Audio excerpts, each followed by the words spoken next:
Mutation के बारे में पढ़ेंगे। म्यूटेशन क्या होता है? कभी कभी जो जीवित प्राणी होते हैं वो क्या करते हैं, अपने जीन्स उनके बच्चों में ट्रांसफर करते हैं।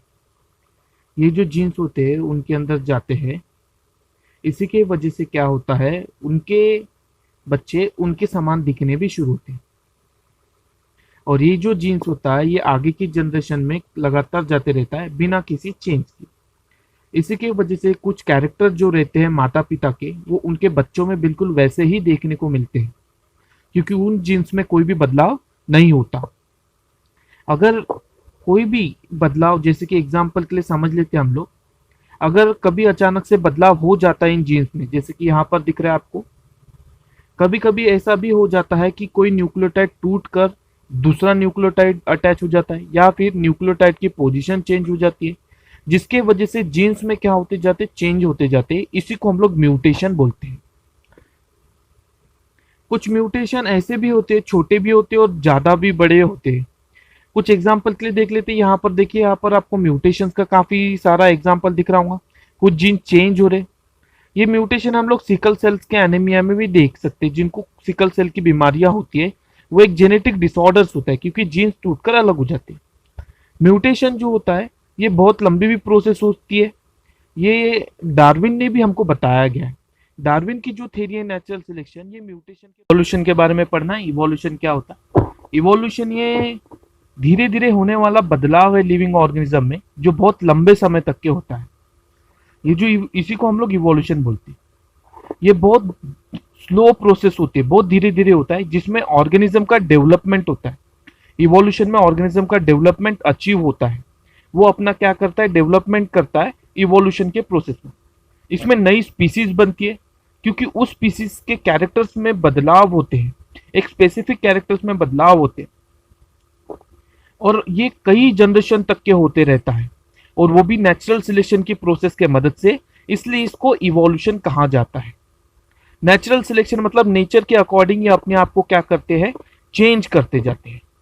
जितने भी स्टेजेस होते हैं ये इवोल्यूशन में, इनमें बहुत सारे कंपोनेंट्स शामिल होते हैं, जैसे कि स्टार प्लैनेट्स में होने वाला बदलाव, स्पेस में होने वाला बदलाव, बायोस्फीयर जो हमारे अर्थ पे मौजूद है उसमें भी होने वाला बदलाव। ये सारी की सारी स्टडी इवोल्यूशन में आती है। मतलब हमारे आजू बाजू में होने वाला सारा चीज। मैन हमेशा ये क्यूरियस रहता है, जानने की कोशिश करता है कि ये स्टार और प्लैनेट कैसे बने। इसके बारे में हम लोग हमेशा सोचते हैं कि ये किस तरह से। बिग बैंग थ्योरी के बारे में पढ़ते हैं। इस थ्योरी के मुताबिक क्या कहा जाता है, जो अपना ब्रह्मांड है, यूनिवर्स है, इसकी शुरुआत एक सिंगल पॉइंट से हुई है। ये जो सिंगल पॉइंट है इसमें इतना बड़ा धमाका होता है कि इसके अंदर का जितना भी मटेरियल मौजूद होता है वो चारों तरफ फैल जाता है, और ये बहुत दूर तक के फैलता है। इस मटेरियल के वजह से आज हमारे पास स्टार्स है। हमारा जो प्लेनेट है अर्थ, वो भी उसी मटेरियल से बना हुआ है जो उस धमाके के दौरान बना था। आज से 3.5 मतलब 3.5 बिलियन ईयर अगो, जब पृथ्वी के ऊपर जिंदगी नहीं थी, तब यह धमाका हुआ था।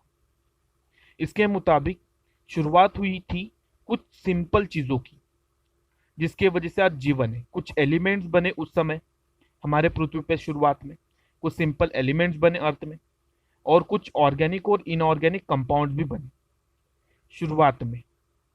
इन्हीं के वजह से आज जीवन की निर्मित जीवन चल रहा है। जैसे कि कॉम्प्लेक्स कंपाउंड, प्रोटीन और न्यूक्लिक एसिड बने, और ये जो कंपाउंड बने ये कई लंबे समय तक के बनते गए। सिंपल कंपाउंड और कॉम्प्लेक्स कंपाउंड मिक्स होके ये प्रोटीन न्यूक्लिक एसिड बनते रहे। ये अलग अलग कंपाउंड के मिक्सचर के वजह से ऑर्गेनिक और इनऑर्गेनिक कंपाउंड भी बने। इसके वजह से सबसे पहला सेल बना पृथ्वी के ऊपर।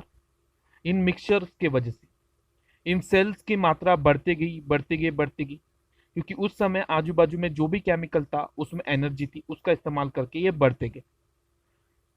बहुत सारे अलग अलग सेल्स बने। आप यहाँ पर देख रहे होंगे, कुछ एग्जाम्पल्स दिख रहे होंगे। और वो जो सेल्स बने नेचुरल सिलेक्शन की थ्योरी का इस्तेमाल करके बने, जिनमें काफी अच्छा ग्रोथ दिखता है। और कुछ ऐसे भी थे जिनमें ग्रोथ नहीं हुआ और वो गायब हो गए, क्योंकि वो अपने आप को पर्यावरण के अकॉर्डिंग ढाल नहीं सके, इसलिए वो गायब हो गए। बड़े बड़े जानवर जैसे कि डायनासोर जो पहले थे, अर्थ के ऊपर वो क्या हो गए, गायब हो गए।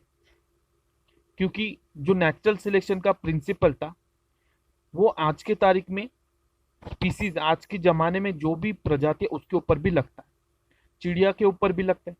चिड़िया जो अपने आप को पर्यावरण के मुताबिक ढाल नहीं सकते हैं वो चिड़िया गायब हो जाती है, और जो चिड़िया अपने आप को पर्यावरण के मुताबिक ढालते हैं वो जीवन में आगे बढ़ते हैं। हमारा पर्यावरण, इंसानों की बनाए हुए चीजें, ये सारे की सारी चीजें इन सारी चीजों के लिए जिम्मेदार है।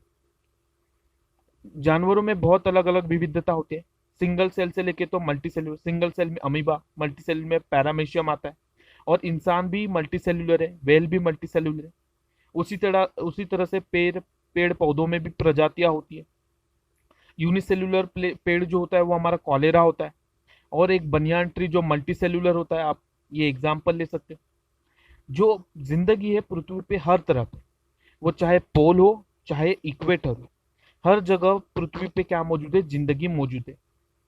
ये जो लिविंग ऑर्गेनिजम्स है वो हवा में भी है, पानी में भी है, जमीन में भी है, और पत्थर में भी क्या मौजूद है, लिविंग ऑर्गेनिज्म मौजूद है।